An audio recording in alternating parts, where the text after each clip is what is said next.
الجنات بحلول شهر الصوم والرحمات والرضوان. روزہ اس لیے فرض کیا گیا کہ تمہیں تقوی نصیب ہو جائے، اتقاء کی دولت نصیب. اب سوال یہ ہے، کیا تقوی بھوک اور پیاس سے حاصل ہوتا ہے؟ پیاس کاٹنے سے، بھوک کاٹنے سے کیا تقوی نصیب ہو جاتا ہے؟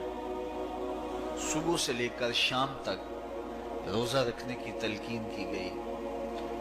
یہاں ناروے میں اور مختلف ممالک کے اندر 20-20 گھنٹے کا روزہ ہے، اور ہمارے بھی یہاں 16-17 گھنٹے مسلسل شدت کی گرمی میں بھوک اور پیاس کاٹنا ہوتی ہے. اتنا طویل دورانیہ جو بھوک اور پیاس کاٹی ہے، اس کا مقصد رزق بچانا نہیں ہے، بلکہ وَيُزَادُ فِيهِ رِزْقُ الْمُؤْمِنِ، ماہ صیام میں مومن کا رزق بڑھ جاتا ہے. آپ اپنا بجٹ دیکھ لیجئے، باقی مہینوں کی نسبت ماہ سیام میں آپ کے اخراجات زیادہ ہوتے ہیں اور کشادگی ہوتی ہے. تو یہ کوئی خوراک بچاؤ مہم نہیں ہے، بلکہ رزق تو بڑھ جاتا ہے. لیکن اس کے باوجود 20-20 گھنٹے، 17-17، 18-18 گھنٹے پیاس اور بھوک کاٹنا، اس کا کوئی مقصد ہے تو وہ مقصد قرآن نے بیان کیا کہ اس کے نتیجے میں تمہیں اتقاء کی دولت ملے گی، تمہیں تقوی کا نور نصیب ہوگا. سوال یہ کھڑا ہوا، کیا بھوک اور پیاس کاٹنے سے تقوی مل جاتا ہے؟ تو اس کو سمجھنے کے لیے ایک مختصر تمہید سمجھنا ہوگی، اور وہ یہ کہ ہمارے دو دشمن ہیں جو ہمیں جادہ مستقیم سے ہٹانے کے لیے دن رات کوشاں ہیں. ایک شیطان اور دوسرا نفس. یہ دو دشمن ہیں جو ہماری متاع عمل، ہمارا خلوص، ہماری للہیت، ہمارا باطن لوٹنے کے لیے ہر وقت مستعد اور فعال رہتے ہیں.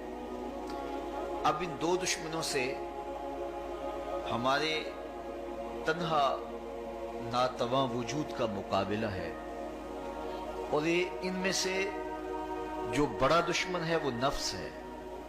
کیونکہ شیطان نے جب انکار سجدہ کیا تو ہم تو یہ کہتے ہیں کہ ہمیں شیطان نے بہکا دیا، لیکن شیطان نے جب انکار سجدہ کیا اور خود بہک گیا تو اس وقت کوئی دوسرا شیطان تو نہیں تھا جس نے شیطان کو بہکایا، وہ نفس تھا جس نے شیطان کو شیطان بنایا. اس نے اندر سے کہا انا خیر منہ، میں بہتر ہوں. تو یہ انانیت جو تھی، انا خیر منہ، اس نے اس کو بہکایا. تو شیطان کو شیطان بنانے والا نفس ہے. تو نفس شیطان سے بھی بڑا دشمن. شیطان بھی بڑا مکار دشمن ہے، چھوٹا دشمن یہ بھی نہیں ہے.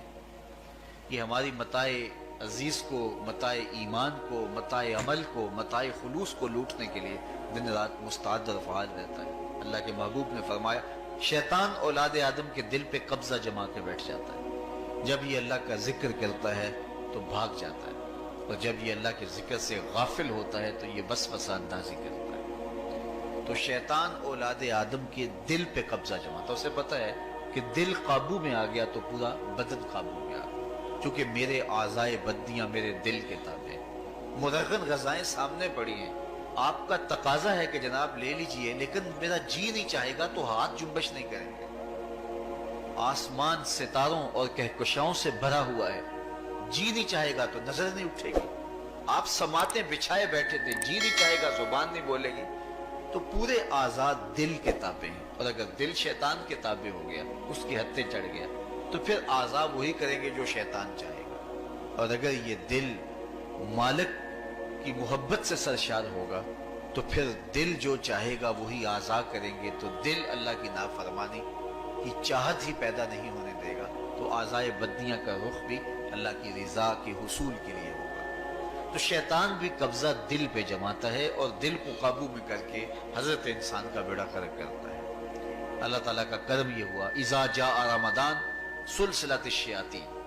اللہ کے محبوب علیہ السلام ارشاد فرماتے ہیں جب ماہ صیام آتا ہے تو شیاطین جکڑ دیے جاتے ہیں، جنت کے دروازے کھول دیے جاتے ہیں، جہنم کے دروازے بند کر دیے جاتے ہیں. اب ہمارے دو دشمن تھے، ایک نفس اور دوسرا شیطان.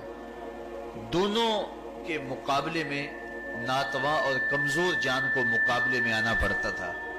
لیکن جب ماہ صیام آیا، یہ ماہ انور آیا، تو ہمارے دو دشمنوں میں سے ایک دشمن باندھ دیا گیا. اب ہمارا مقابلہ صرف ایک دشمن سے رہ گیا. دیکھیے ماہ رمضان آتا ہے تو مسجدوں کے در کشادہ ہو جاتے ہیں, لوگوں کا رجحان دین کی طرف ہوتا ہے. جو 5 نمازیں بھی نہیں پڑھتے ہوتے ان کو تراویح میں بھی کھڑا ہوتا دیکھتے ہیں. اہتمام ہوتا ہے, نیکی کا, صدقہ و خیرات کا ماحول پیدا ہوتا ہے. ایسا کیوں ہے کہ شیطان بن گیا, لیکن اس کے باوجود نظر بھٹک رہی ہے, خیالوں میں آوارگی ہے اور رشوت کا بازار گرم ہے. کیوں کہ ابھی نفس موجود ہے. تو نیکی کا جو ماحول پیدا ہوا یہ شیطان کے بن جانے کی وجہ سے, اور برائی کا ماحول اب بھی موجود ہے یہ نفس کے موجود ہونے کی وجہ سے. تو ہمارے دو دشمن ہیں جو ہمیں زیادہ مستقیم سے ہٹاتے ہیں, ایک شیطان اور دوسرا نفس. اب جب ماہ سیام آیا تو شیطان باندھ دیا گیا. اب ہمارا مقابلہ صرف نفس سے ہے, اور یہ نفس شیطان سے بھی بڑا دشمن ہے. شیطان کو شیطان بنانے والا نفس, اور وہ ہمارے ساتھ جڑا ہوا ہے. ماہ سیام میں شیطان تو بند گیا لیکن نفس نہیں بندھا. اب ہمیں اپنے نفس کو کمزور کر کے اور اپنی فتح حاصل کرنی ہے اور تقوی کی منزل کو پانا ہے. اب شیطان تو اللہ نے باندھ دیا, اب نفس کو کیسے باندھیں؟ تو آئیے نفس کی بندش کیسے ہوگی یہ کسی ایکسپرٹ سے پوچھیں گے. تو شیخ فرید الدین عطار بولے, نفس نتواں کشت الا باسے چیز, باتو گوئم یاد گیرش اے عزیز. نفس نہیں مرتا لیکن اگر 3 اسلحے تیرے پاس ہوں تو یہ ٹھہر بھی نہیں سکتا. وہ 3 اسلحے کون سے ہیں؟ خاموشی کا خنجر, بھوک کی تلوار اور تنہائی کا نیزہ. یہ 3 اسلحے ایسے ہیں اگر تو یہ لے کر کے نفس پہ ٹوٹ پڑے تو پھر نفس کا مقابلہ تیرے لیے آسان ہوگا. في السماء تجلل الرحمن وتعظم المولى القدير وتعبد المنان وتحفز النفس الكريمة تبتغي الجنات بحلول شهر الصوم والرحمات والرضوان. روح تلألئ في السماء تجلل الرحمن وتعظم المولى القدير وتعبد المنان وتحفز النفس الكريمة تبتغي الجنات بحلول شهر الصوم والرحمات والرضوان.